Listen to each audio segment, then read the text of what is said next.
wasting our tax dollars on poor maintenance?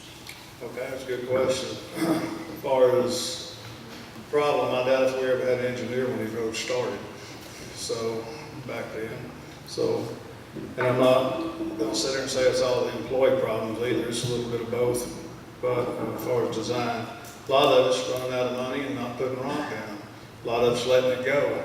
A lot of it's, you had a flood, it's 100-year flood here lately that washed out a lot of things. You got to put blame where blame belongs. That's one thing that happened. We had 7 years of drought before that. Couldn't blame roads because didn't have moisture.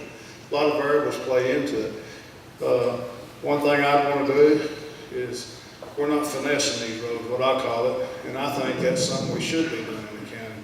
And that's like, when you got blades out there, you can have a guy on a backhoe, which that's one thing I love doing. That's what I do at my spare time, weekends probably.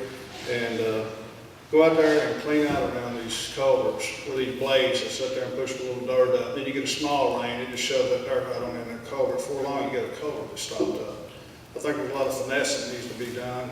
There's a lot of drainage issues. There's a lot of timber that needs to be cleaned up. Limbs that are broke off. There's huge rocks on the side of the road. If it gets wet or it gets cold and icy, you're going to slide into those huge things. We got holes to put them in. We can run around with the backhoe, gather them up, fill up holes. It doesn't cost us a dime. You know, that's not rock we don't have to buy. We'd be killing 2 birds with 1 stone. And another thing is getting our inmates over here to start helping out. Thank you. Tax dollars on poor maintenance.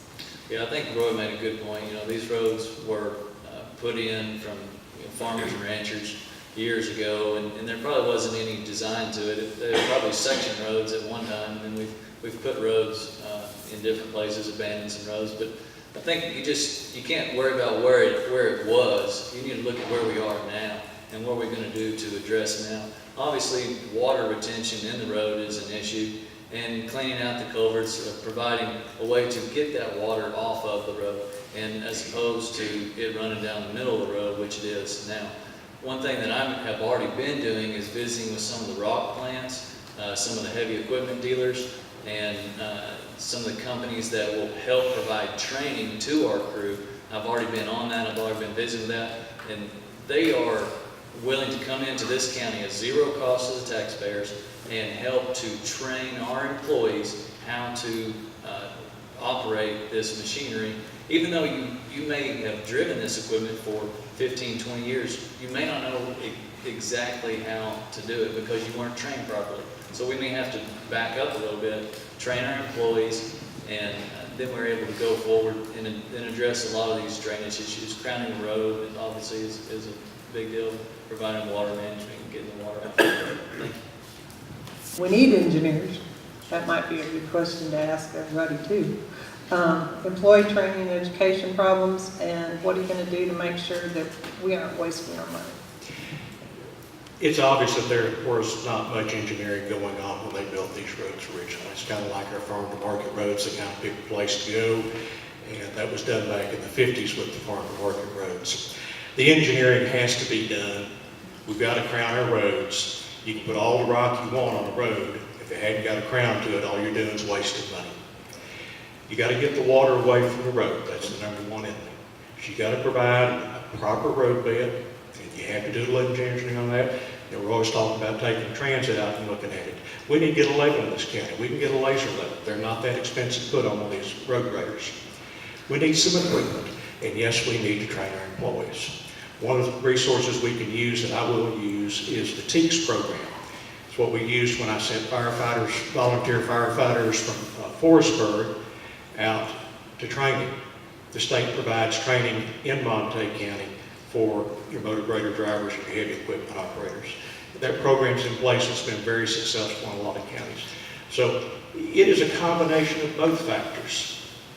We've got some roads that are under-engineered, and that's going to take a lot of money to fix some of those engineering faults. But we can't put expensive rock on an improperly formed road, and we sure can't put rock out so we spread it out into the ditch that we're supposed to be building up from. So there are 2 of those issues here, and I think they both need to be addressed. Okay, thank you. The problem we have with our roads is the material. It's dirt, we need rock. If you get rock on the roads, and get it shaped like it's supposed to be, you will, your blade time, all the maintenance time will be cut in half. The key is rock. Getting the rock is gonna be the money. That's where the solution is. It's in rock. That's all there is to it. It's that simple. There are a few drainage issues that need to be taken care of, but most of that, I mean, it can be fixed with rock because the road is so low that the pastures are taller than the road is. Has to be built up. Has to be built up and get rock on the road. Thank you. Thank you.